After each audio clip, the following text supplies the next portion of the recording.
Assalamualaikum warahmatullahi wabarakatuh. Salam budaya, salam rahayu, salam waras. Sedulurku sekalian, selamat bertemu kembali dengan saya Kang Jenggu di channel YouTube Tonatan TV. Mari kita lanjutkan tentang kisah cerita perjalanan dakwah dari Kanjeng Sunan Kudus. Kali ini kita mengambil tema Sunan Kudus sebagai senopati. Nah, bagaimana kisahnya? Tapi sebelum melanjutkan, saya harapkan saudaraku sekalian memberikan subscribe. Bagi yang belum subscribe, memberikan like dan juga memberikan komentar. Dan bagi Anda yang merasakan video ini bermanfaat, bisa dibagikan kepada media sosial yang panjenengan punyai.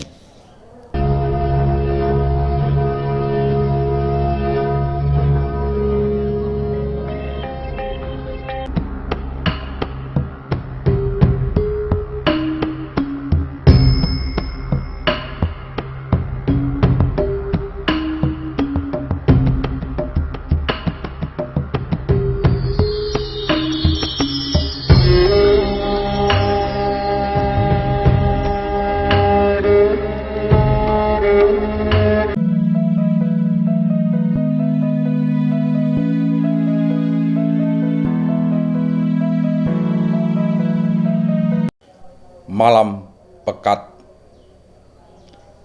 Udara musim kemarau terasa sangat dingin, menusuk tulang-tulang. Penduduk desa Pengging yang terletak di tepi hutan malam itu tidak dapat tidur. Sebab malam itu terdengar auman harimau yang sambung menyambung terus-menerus.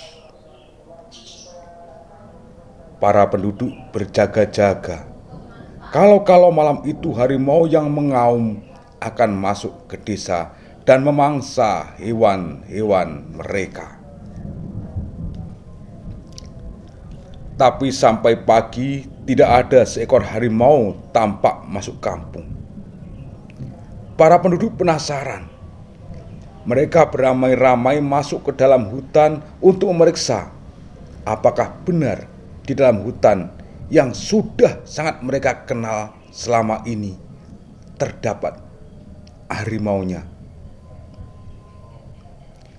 Dengan senjata siap di tangan, mereka siap menghadapi segala kemungkinan.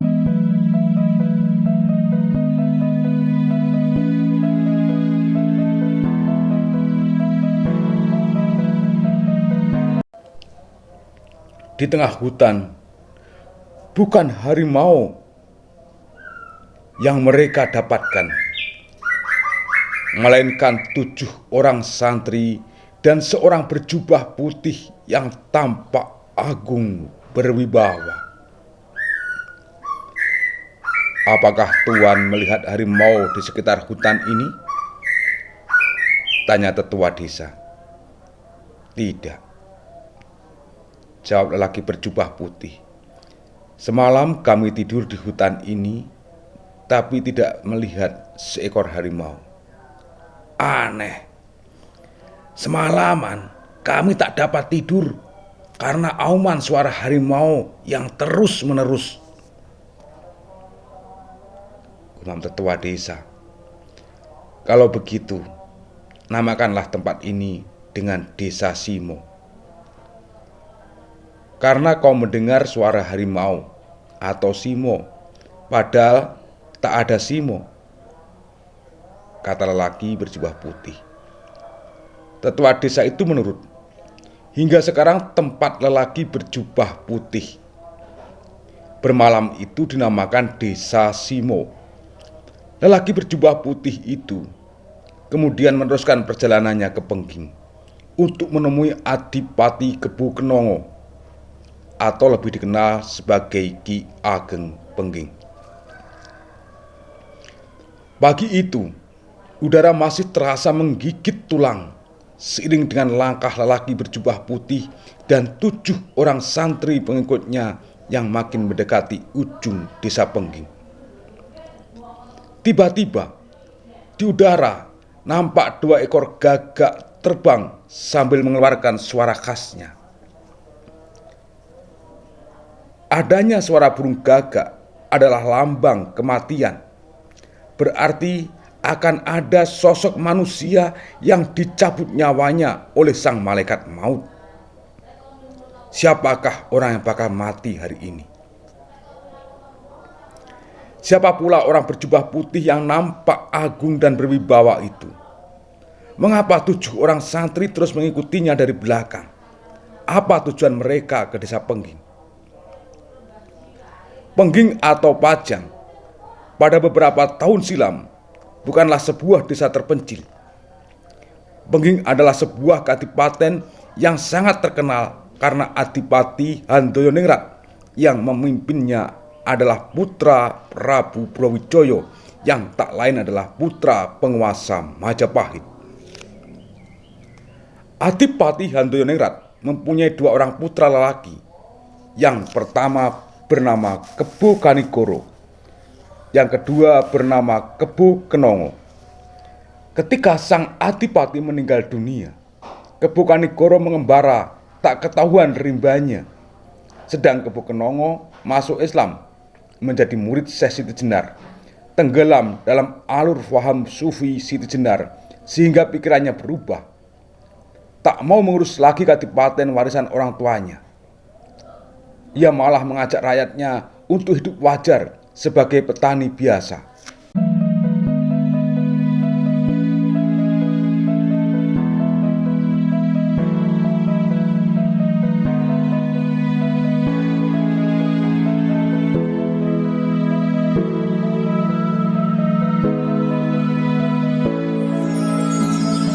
Sungguh mengagumkan.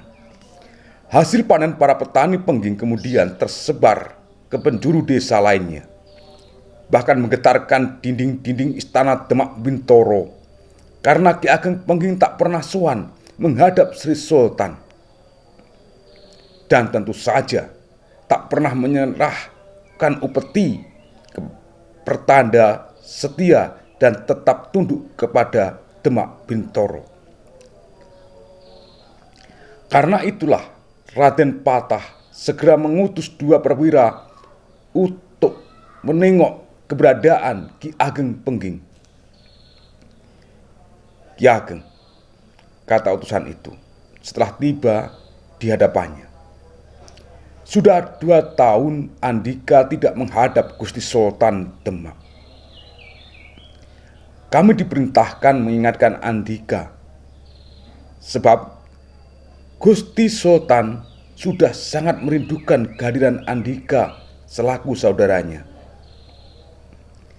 Ki Ageng Pengging menghadap 2 orang utusan itu dengan tajam. Buat apa seorang petani desa menghadap Sri Sultan? Hanya bikin malu Sri Sultan saja. Kembalilah dan kepada Sri Sultan panjenengan katakan, aku tak dapat memenuhi panggilannya. Mohonkan ampun atas sikapku ini." 2 orang utusan itu segera kembali ke istana Demak. Tak berapa lama kemudian Ki Ageng Pengging memanggil datang Wayang Beber selepas sholat Isya. Dalang pun segera memainkan lakon wayangnya. Penduduk berduyun-duyun menyaksikan pertunjukan gratis itu.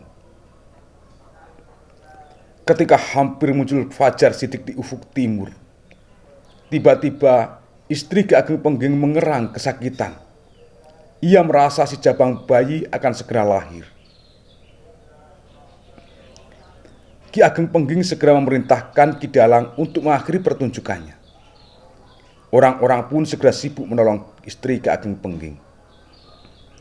Ternyata bayi yang lahir adalah laki-laki yang elok rupawan. Ki Ageng Pengging berkata kepada adik sepupunya, "Adimas, karena anakmu lahir bertepatan dengan pagelaran Wayang Beber, maka anakmu kuberi nama Karebet.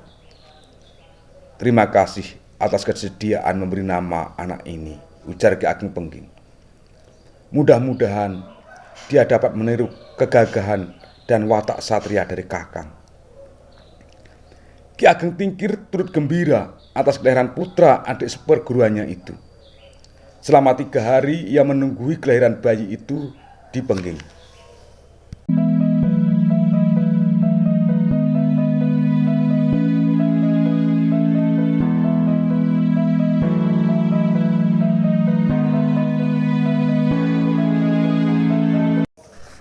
Sementara itu, Raden Patah di Kesultanan Demak Bintoro mengatur siasat. 2 orang utusannya telah gagal memanggil Ki Ageng Pengging. Sekarang dia mengutus Ki Wonopolo untuk memanggil Ki Ageng Pengging. Ki Wonopolo adalah bekas Mahapatih Demak Bintoro yang sudah mengundurkan diri dari kedudukannya. Telah digantikan anaknya sendiri. Namun ia masih sering datang ke istana Demak jika diperlukan oleh Raden Patah untuk diminta pertimbangan. Namun Patih senior ini juga tak mampu menjinakkan sikap Ki Ageng Pengging. Ia pulang dengan membawa tangan hampa. Ki Wonopolo tak berpanjang kata. Ia segera kembali ke Demak melaporkan segala apa yang didengarnya kepada Sri Sultan. Sri Sultan setuju atas keputusan Ki Wonopolo memberi tenggang waktu selama 3 tahun. Namun, ketika 3 tahun lewat, Ki Ageng Pengging belum menghadap ke Demak juga. Atas nasihat para wali, maka Sri Sultan mengirim utusan ketiga. Yang ditugaskan kali ini adalah Sunan Kudus. Tugas kali ini harus tuntas. Karena itu Sunan Kudus yang terkenal memiliki ilmu logika tinggi dan beribu ilmu kesaktian, ilmu hikmah, terpilih menangani masalah ini. Sri Sultan tak perlu mengirimkan utusan keempat lagi. Walaupun Sunan Kudus itu panglima perang kerajaan Demak, tetapi para wali melarangnya menggunakan baju dan seragam militernya. Sunan Kudus disarankan untuk memakai pakaian jubah putih, sebab yang menghadap dan yang dihadapinya adalah seorang santri desa. Berangkatlah Sunan Kudus dengan iringan 7 prajurit Demak pilihan yang juga menyamar sebagai para santri biasa. Sedulurku sekalian, demikian dulu apa yang bisa saya sampaikan terkait Panglima Sunan Kudus atau Sunan Kudus menjadi senopati di Kesultanan Demak Bintoro. Besok kita sambung lagi dengan kisah yang sama dalam channel yang sama. Akhirnya, saya mohon maaf bila terjadi khilaf dan salah. Tering ungkapan ono rino ono opo ono awan ono pangan. Salam budaya, salam rahayu, salam waras. Wassalamualaikum warahmatullahi wabarakatuh.